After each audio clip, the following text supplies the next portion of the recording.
He studied 12 hours a day for 180 straight days and still scored a 0. But the craziest part? That wasn't even the worst of it. In those first seconds, he thought he had died. Not literally, but inside. Destroyed.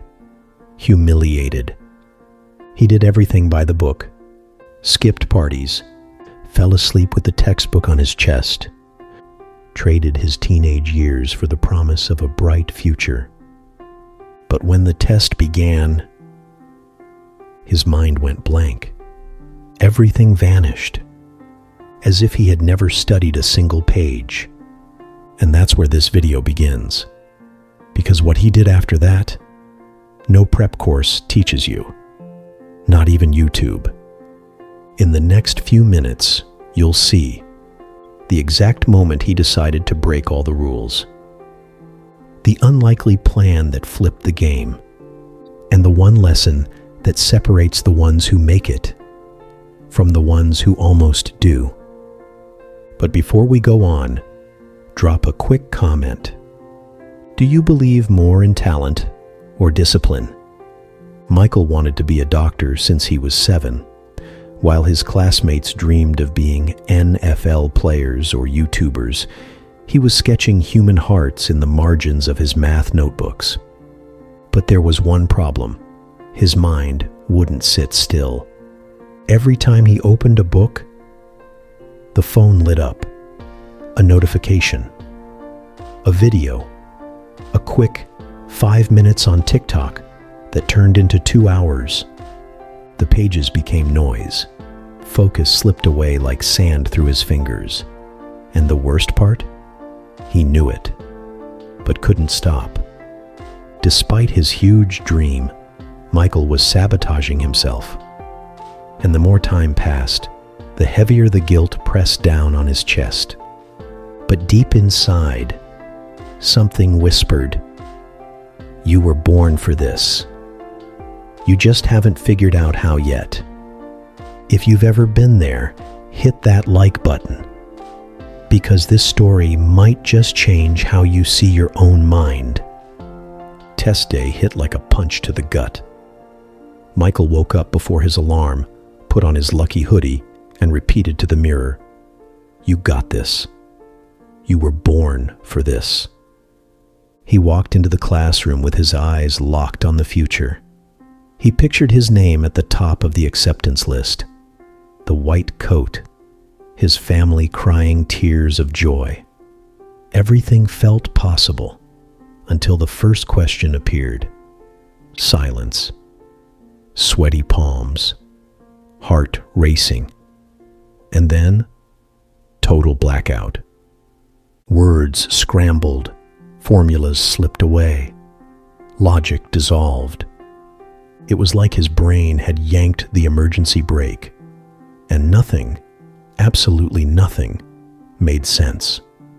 3 hours later, he handed in the test with his eyes on the floor. 2 weeks later, results were posted. His classmates celebrated, laughed, called their families screaming with joy. Michael? Dead last, literally. His name sat at the very bottom of the page, a cruel reminder that something had gone terribly wrong. He spent the whole day in silence, the entire month wondering, how did this happen? I did everything right, didn't I? Was this the end of his dream, or just the beginning of the most unlikely transformation of his life? That same week, Michael disappeared, deleted social media, dodged conversations, turned down invitations. The shame weighed more than any textbook he had ever carried. But in the most unexpected place, he found the first spark of change: the public library. In the quietest corner, an old man with white hair sitting upright gripped a pencil as if it were a sword. Michael didn't know it yet, but he was about to meet his mentor. The old professor had passed the very same exam, 37 years earlier. And there, Between stacks of books and a lukewarm cup of coffee, he said a phrase that froze time. You didn't fail because you lacked knowledge. You failed because you never learned how to aim. And then he drew a bow with its arrow. You're like someone trying to hit 100 targets at once. Distractions, doubts, rushing. But only the ones who lock in on one target with everything they've got ever win.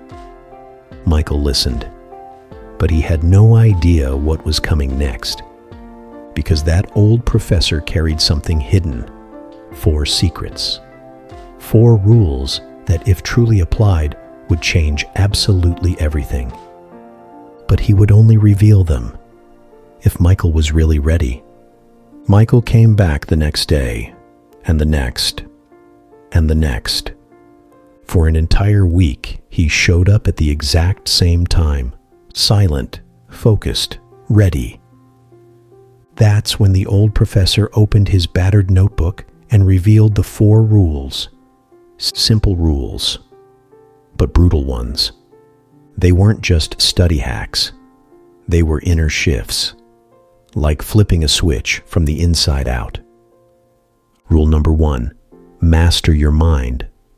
Control your mind like you hold the reins of a wild horse. If you don't steer it, it drags you. Rule number 2, build rhythm. Studying isn't a marathon. It's a drumbeat. Every day, same time. The brain needs a beat to go into battle mode. Rule number 3, cut what weakens you. Every notification is a micro shock, a thief in disguise. Eliminate what steals your focus and energy.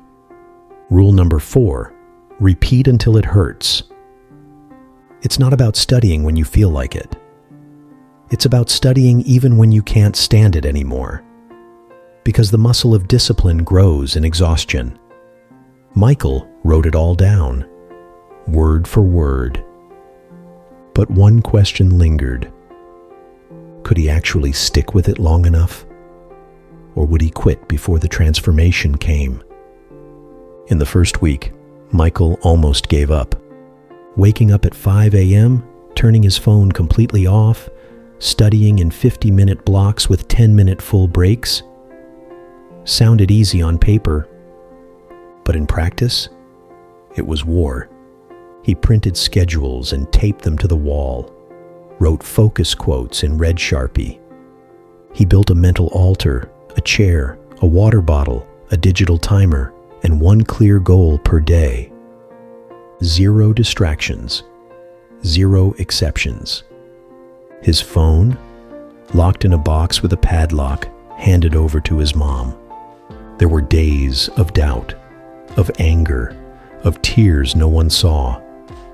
But he kept going, day after day, until rhythm became ritual, fatigue became endurance, and pain became a silent force pushing him forward. 6 months later, the new exam arrived.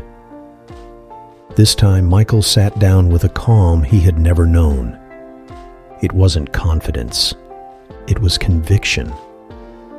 The pen slid across the paper as if each question were a conversation he had already rehearsed. 3 hours flew by. 2 weeks later, the results were posted. Michael wasn't at the bottom anymore. He was at the top. First place. Full scholarship. And most importantly, the respect of his own mind. His mom cried over the phone.